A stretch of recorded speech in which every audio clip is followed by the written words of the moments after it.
A chuva martelava contra as janelas do escritório no 32º andar do edifício mais imponente da Avenida Paulista. Eduardo Montemor ajustou os punhos da camisa italiana e suspirou, contemplando os papéis espalhados pela mesa de Mogno. 48 horas. Era tudo o que tinha para decifrar aquele contrato em árabe que poderia valer bilhões de dólares, mas seus tradutores habituais estavam todos ocupados ou indisponíveis. O acordo com os investidores sauditas não poderia esperar. Lá embaixo, nas ruas movimentadas, um menino de não mais que 14 anos corria entre os carros parados no trânsito. Khalil tinha os olhos escuros como a noite e cabelos desgrenhados, que não viam um corte há meses. Suas roupas, remendadas e gastas, contavam a história de quem conhecia cada esquina daquela cidade implacável. Mas havia algo diferente naquele garoto, algo que as pessoas não conseguiam perceber apenas olhando para sua aparência. Enquanto oferecia balas e chicletes aos motoristas impacientes, murmurava palavras em árabe clássico, recitando versos do Alcorão que sua avó síria lhe ensinara antes de morrer. O destino, às vezes, tem um senso de humor peculiar. Quando o semáforo abriu e os carros começaram a se mover, Khalil tropeçou em uma poça d'água e seus poucos pertences se espalharam pelo asfalto molhado. Entre eles, um caderno surrado com anotações em árabe e português, testemunho de suas tentativas autodidatas de não esquecer a língua de seus antepassados. Um vento forte arrancou algumas páginas de suas mãos, levando-as em direção ao alto edifício onde Eduardo batalhava com sua urgência empresarial. Por uma coincidência que beirava o impossível, uma das páginas grudou na janela do escritório do milionário. Eduardo, irritado com a interrupção, abriu a janela para remover o papel quando seus olhos se depararam com algo extraordinário. Escritas em caligrafia cuidadosa, havia frases em árabe ao lado de traduções em português. Não eram traduções perfeitas, mas demonstravam um conhecimento profundo da estrutura linguística que seus caros consultores às vezes não conseguiam capturar. Intrigado, Eduardo desceu os 32 andares. Não era homem de impulsos, mas algo naquela situação desafiava sua lógica habitual. Encontrou Khalil ainda catando seus papéis molhados, xingando baixinho em uma mistura de português e árabe que arrancou um sorriso involuntário do empresário. "Este caderno é seu?" e perguntou Eduardo, estendendo as páginas que havia recolhido. Khalil levantou os olhos, desconfiado. Homens de terno fino não costumavam dirigir a palavra a meninos como ele, a não ser para enxotá-los. "É sim, senhor. Desculpa se sujou alguma coisa sua." "Você fala árabe?" A pergunta pegou o menino de surpresa. Por um instante, seu rosto se iluminou com um orgulho que raramente tinha oportunidade de demonstrar. "Falo sim. Minha avó me ensinou antes de morrer. Ela veio da Síria quando era nova." Eduardo estudou o garoto com interesse renovado. Havia algo na postura de Khalil, na forma como pronunciava as palavras árabes, que sugeria conhecimento genuíno. "Que tipo de árabe você conhece? Só o falado ou também consegue ler textos mais formais?" "Sei ler o Alcorão, alguns poemas antigos que minha avó gostava e..." Khalil hesitou, como se temesse parecer presunçoso. "Às vezes pego jornais árabes que o Sr. Mahmoud da lanchonete joga fora e consigo entender bastante coisa." O milionário sentiu uma fagulha de esperança. "Escute, preciso de ajuda com um documento muito importante. Você toparia dar uma olhada? Pago bem pelo trabalho." Khalil riu, um som que misturava diversão e incredulidade. "O senhor está falando sério? Eu mal tenho onde dormir e o senhor quer que eu ajude com um documento importante?" Ele balançou a cabeça, ainda sorrindo. "Tá bem, eu vou com o senhor. Mas se for pegadinha, eu corro mais rápido do que qualquer segurança seu consegue correr atrás." No elevador, Eduardo observava o menino que olhava com fascínio para os números subindo no painel digital.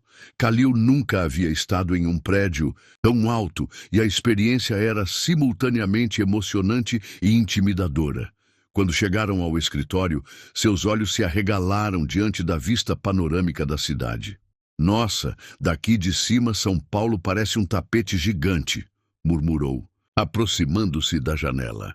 Eduardo colocou o contrato sobre a mesa. Este é o documento. Preciso saber exatamente o que está escrito aqui. Cada detalhe pode ser crucial. Khalil aproximou-se da mesa e seus olhos percorreram as páginas com crescente concentração. Suas expressões faciais mudavam conforme lia, passando da curiosidade inicial para uma seriedade que parecia desproporcional à sua idade. Eduardo, acostumado a observar pessoas em negociações importantes, notou a transformação no comportamento do garoto. Isso aqui, começou Khalil, sua voz assumindo um tom mais maduro. Isso não é um contrato comum, não, senhor. Como assim? O menino ergueu os olhos do papel, e Eduardo viu ali uma inteligência que transcendia qualquer expectativa que pudesse ter sobre um jovem em situação de rua. Esse documento está falando de muita coisa. Investimento em energia, terra, água. Mas tem umas cláusulas aqui que são meio estranhas. Eduardo sentiu o coração acelerar. Estranhas como? Bem, pelo que eu estou entendendo, eles querem investir no Brasil, mas tem umas condições que... Khalil fez uma pausa, franzindo a testa. Posso sentar? Isso vai demorar um pouco para explicar direito. O milionário indicou uma cadeira e se preparou para ouvir o que aquele improvável tradutor tinha a dizer, sem imaginar que as próximas palavras mudariam completamente sua perspectiva sobre o negócio da vida. Khalil ajeitou-se na cadeira de couro que custava mais do que ele conseguiria juntar em um ano inteiro. Suas mãos, ainda sujas da rua, contrastavam com a elegância do ambiente, mas sua voz assumiu a precisão de quem dominava verdadeiramente o idioma que estava decifrando. Senhor Eduardo, começou, usando o nome que havia lido na placa da mesa. Esse contrato tem camadas. Na superfície, parece que eles querem investir $2 bilhões em projetos de energia renovável no Brasil. Mas quando você lê nas entrelinhas, especialmente as partes escritas em árabe clássico, a coisa muda de figura. Eduardo inclinou-se para frente, toda sua atenção voltada para as palavras do menino. Continue. Eles não querem só investir, querem controle total sobre as fontes de água em uma região específica do Nordeste. E não é para gerar energia. Não. Tem uma cláusula aqui que fala em exportação de recursos hídricos para regiões de escassez crítica. Em português, claro, eles querem comprar nossas fontes de água para mandar para fora do país. O sorriso que Eduardo mantinha há minutos desapareceu completamente. Você tem certeza do que está dizendo? Khalil virou o documento e apontou para um parágrafo específico. Aqui, ó, está escrito Al-Miyah al-Muqaddasa lil-Mustaqbal, água sagrada para o futuro. Mas logo depois tem uma parte que fala em Tamiyat al-Sadirat ila al-Aradi al-Kahla, desenvolvimento de exportações para terras áridas. Minha avó sempre dizia que quando alguém fala de água como sagrada e exportação na mesma frase, é melhor ficar esperto. Eduardo levantou-se e começou a andar pelo escritório. Sua mente empresarial processava rapidamente as implicações do que estava ouvindo. $2 bilhões sempre pareceram dinheiro demais para um investimento, aparentemente simples em energia renovável. Agora, tudo começava a fazer sentido. Tem mais coisa estranha, continuou Khalil, virando mais páginas. Eles querem exclusividade de exploração por 99 anos. E tem uma cláusula que diz que o governo brasileiro não pode interferir nas operações deles depois que o contrato for assinado, nem mesmo em caso de emergência nacional. 99 anos? Eduardo parou de andar. Isso é praticamente uma sessão permanente. E tem uma parte aqui que eu não entendi direito no começo, mas agora está ficando claro. Kalil apontou para um trecho densamente escrito. Eles falam de compensação populacional para as comunidades locais. Sabe o que isso quer dizer? Eduardo balançou a cabeça. Quer dizer que eles vão tirar as pessoas de lá. Está escrito que vão oferecer relocação assistida para centros urbanos adequados. Em outras palavras, vão expulsar o pessoal da terra deles para poder explorar a água à vontade. O milionário sentou-se pesadamente em sua cadeira. Por 40 anos construíra sua fortuna sendo cauteloso, analisando cada detalhe antes de assinar qualquer documento. Mas a urgência daquele negócio, a pressão dos sócios, a promessa de lucros extraordinários, tudo isso quase o havia cegado para o que realmente estava em jogo. Kalil, disse Eduardo, sua voz carregada de uma gratidão que surpreendeu a ambos. Você acabou de me salvar de cometer o maior erro da minha vida. O menino ergueu os olhos do documento. O senhor não vai assinar, então? Não só não vou assinar, como vou garantir que outros empresários brasileiros saibam o que realmente está escrito neste contrato. Eduardo pegou o telefone. Preciso fazer algumas ligações.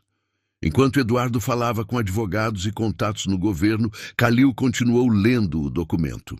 Havia ainda outros detalhes perturbadores, escondidos na linguagem técnica e nas referências culturais, que apenas alguém com conhecimento profundo da cultura árabe poderia captar completamente.